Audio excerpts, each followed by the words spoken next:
मेरा नाम सुरभि है और मैं एक आम खुशगवार शादीशुदा जिंदगी गुजार रही हूँ। मेरे शौहर अमन हमेशा मेरी जिंदगी को खास बनाने की कोशिश करते रहे हैं। उस दिन मेरा जन्मदिन था और मैं हर साल की तरह इस बार भी यही सोच रही थी कि अमन ये मेरे लिए कुछ खास मंसूबा बनाया होगा। लेकिन मुझे ये मालूम नहीं था कि ये जन्मदिन मेरी जिंदगी का सबसे यादगार दिन बनने वाला है। सुबह की पहली किरण जैसे ही मेरे कमरे में आए, अमन ने मुझे प्यार से जगाया। उन्होंने मुस्कुराते हुए कहा, जन्मदिन मुबारक हो सुरभि, और मुझे गले लगाया। उनकी आंखों में एक चमक थी जो हमेशा मुझे अपनी तरफ खींचती थी। दिन का ये सादा सा आगाज था, लेकिन मेरे दिल में कहीं न कहीं एक अजीब सा एहसास था कि कुछ बड़ा होने वाला है। सारा दिन अमन मुझे कहता रहा कि शाम का प्रोग्राम बहुत खास है। इस ख्याल ने मुझे पुरजोश और मुतजस्सिस बना दिया। मैंने अपनी सबसे पसंदीदा ड्रेस चुनी जो मुझ पर सबसे अच्छी लगती थी। जैसे ही मैं तैयार होना शुरू हुई, मेरे दिल में किस्म किस्म के सवालात उमड़ने लगे। शाम होते ही घर में एक अजीब सी हलचल महसूस होने लगी। सूरज गुरूब हो चुका था और मैं पूरी तरह तैयार थी कि अचानक दरवाजे की घंटी बजी। मैंने सोचा शायद कोई तोहफा आया होगा, लेकिन जब दरवाज़ा खोला तो सामने अमन का सबसे अच्छा दोस्त रोहन खड़ा था। उसकी मुस्कुराहट में कुछ अलग था, मगर मैंने उसे नज़रअंदाज कर दिया। रोहन ने अंदर आते ही कहा, सुरभि तैयार हो जाओ, आज की रात बहुत खास होने वाली है। मैंने उसकी बात को हंसी में उड़ा दिया, लेकिन मेरे दिल में एक बेचैनी बढ़ने लगी। अमन और रोहन दोनों ने लिविंग रूम में खड़े खड़े मुझसे कुछ गुफ्तगू शुरू कर दी। उनकी बातों में कुछ ऐसा था जो आम नहीं लग रहा था। जैसे जैसे वक्त गुजरता गया, मुझे महसूस होने लगा कि ये जन्मदिन सिर्फ एक सादा जश्न नहीं था, बल्कि ये दिन मेरी जिंदगी का सबसे बड़ा मोड़ बनने वाला था। लिविंग रूम में अमन और रोहन की बातचीत जारी थी, लेकिन उनके अंदाज में कुछ ऐसा था जो मुझे बेचैन कर रहा था। मैंने बीच बीच में दखल देने की कोशिश की, लेकिन दोनों ने हंसते हुए बात टाल दी। मेरी जुस्तजू अब फिक्र में बदलने लगी थी। कुछ देर बाद अमन ने यकदम मेरी तरफ देखा और कहा, सुरभि, आज तेरे लिए कुछ ऐसा है जो तू हमेशा याद रखेगी। उसकी आवाज़ में संजीदगी थी, लेकिन चेहरे पर हल्की सी मुस्कुराहट। क्या बात है अमन, सीधे सीधे बताओ ना, मैंने कहा, मगर उन्होंने मेरी बात पर ध्यान ना दिया। तभी रोहन ने एक खूबसूरत बॉक्स मेरी तरफ बढ़ाया। बॉक्स देखकर मेरा दिल जोरों से धड़कने लगा। मैंने उसे आहिस्ता आहिस्ता खोलना शुरू किया। अंदर एक चिट्ठी थी। जैसे ही मैंने वो चिट्ठी खोली, उसमें लिखा था, सुरभि, ये जन्मदिन सिर्फ तुम्हारा नहीं है, यह हमारी जिंदगी का एक नया बाप शुरू करने का दिन है। मैंने खत पढ़ते हुए अमन की जानिब देखा। ये सब क्या है? मैंने पूछा। अमन ने आहिस्ता से मेरा हाथ पकड़ा और कहा, सुरभि, पिछले कुछ दिनों से मैंने जो कुछ अजीब रवैया इख्तियार किया, वो इस लम्हे को खास बनाने के लिए था। मैं तुम्हें इस दुनिया की सबसे खूबसूरत जगह पर ले जाना चाहता हूँ, जहाँ सिर्फ तुम और मैं होंगे। लेकिन उससे पहले अमन रुक गया और रोहन की तरफ देखा। रोहन मुस्कुराते हुए एक बड़ा सा लिफाफा लेकर आगे बढ़ा। उसमें से कुछ पेपर निकाले और मुझे दे दिए। ये क्या है? मैंने थोड़े इस्तराब के साथ पूछा। ये हमारी नई शुरुआत का पहला कदम है। मैंने तुम्हारे लिए और अपने लिए एक नया घर खरीदा है सुरभि। वो जगह हमारी सारी खुशियों का मरकज होगी। ये तुम्हारे प्यार के लिए मेरा तोहफा है, अमन ने कहा। मैं हैरान रह गई। खुशी और हैरत के मिले जुले जज्बात से मेरी आंखों में आंसू आ गए। लेकिन ये तो बहुत बड़ी बात है अमन, तुम्हें मुझे पहले बताना चाहिए था, मैंने कहा। अमन ने मुस्कुराते हुए कहा, अगर बता देता तो ये सरप्राइज कैसे होता? उस लम्हे मुझे एहसास हुआ कि अमन ने मेरे लिए कितनी मेहनत की थी। ये जन्मदिन वाकई मेरी जिंदगी का सबसे यादगार दिन बन गया था। उस रात हम तीनों ने मिलकर जश्न मनाया और मुस्तकबिल की नई मंसूबाबंदियों की बात की।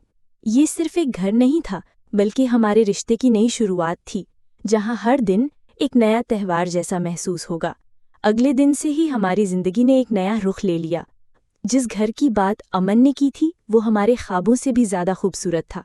वो शहर के किनारे वाक़े था, जहाँ से सूरज के तलुओ ग़रूब का मंजर साफ नज़र आता था। अमन ने हर छोटी से छोटी चीज़ का ख्याल रखा था। मेरी पसंद के रंग, फर्नीचर और यहाँ तक कि एक छोटा बागीचा भी, जहाँ मैं अपनी सुबह की चाय का लुत्फ़ उठा सकती थी। घर देखने के लिए हम तीनों उस शाम वहाँ गए। जैसे ही मैंने घर में कदम रखा, मुझे लगा जैसे मैं किसी ख्वाब में हूँ।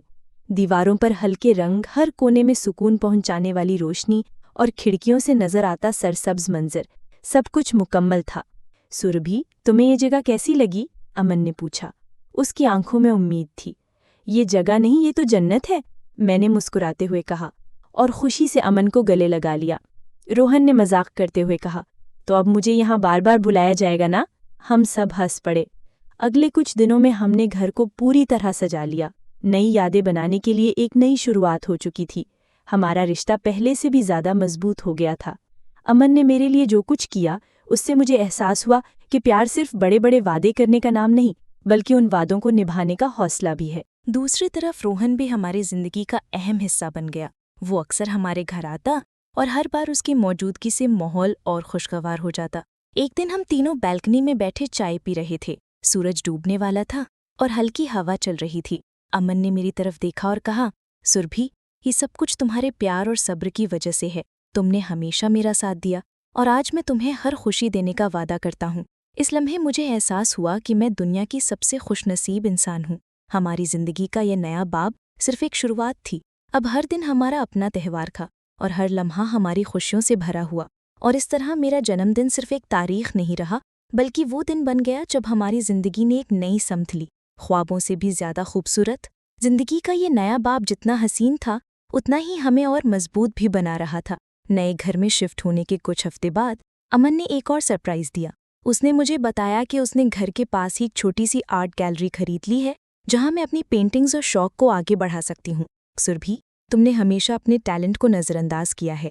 मैं चाहता हूँ कि अब तुम्हारा हर ख्वाब पूरा हो। अमन ने कहा। ये सुनकर मेरी आंखों में आंसू आ गए। मैं हमेशा से पेंटिंग्स बनाती रही हूँ मगर कभी सोचा न था कि इसे इतनी अहमियत मिलेगी। अमन के इस कदम ने मुझे और ज्यादा हौसला दिया। आर्ट गैलरी के आगाज के दिन रोहन भी हमारे साथ था। उसने कहा, सुरभि, अब तो तुम मशहूर आर्टिस्ट बनने वाली हो, मुझे भूल मत जाना। हम सब हंस पड़े। गैलरी की ओपनिंग शानदार रही। मेरी बनाई हुई पेंटिंग्स को लोगों ने बहुत सराहा। ये मेरे लिए एक नया तजुर्बा था। गैलरी का काम बढ़ने लगा और मैं अपनी जिंदगी को नया अंदाज में जीने लगी। इस दौरान अमन और मेरी शादीशुदा जिंदगी भी और बेहतर होती जा रही थी। हम दोनों ने फैसला किया कि हर महीने किसी नई जगह की सैर करेंगे। पहली सफ़र हमने हिमालय की वादियों की जहां बर्फपोश पहाड़ और सुकून ने हमें और करीब कर दिया।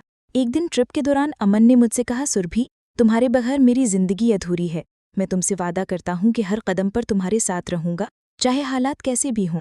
इस लम्हे मुझे एहसास हुआ कि हम दोनों न सिर्फ साथी हैं बल्कि एक दूसरे की ताकत भी हैं। जिंदगी का सफ़र ऐसे ही चलता रहा। हर दिन एक नई कहानी, हर लम्हा एक नई खुशी। हमने न सिर्फ अपने ख्वाब जिए बल्कि रोहन को भी उसकी जिंदगी में आगे बढ़ते देखा। वो भी हर खुशी और गम में बराबर साथ खड़ा रहा। आज जब मैं पीछे मुड़कर देखती हूँ तो मुझे एहसास होता है कि अमन के साथ गुजरा हर लम्हा एक सबक और एक तोहफा था। इस सफ़र ने मुझे सिखाया कि प्यार सिर्फ साथ रहने का नाम नहीं बल्कि एक दूसरे को बेहतर इंसान बनाने का भी है। और इस तरह मेरा जन्मदिन वो दिन बन गया जब मैंने न सिर्फ अपनी ज़िंदगी बल्कि अपने ख्वाबों को भी नए रंगों में रंगा। ये कहानी अभी ख़त्म नहीं हुई है क्योंकि हमारी ज़िंदगी की किताब में हर सफ़ा नए तजुर्बों से भरा है।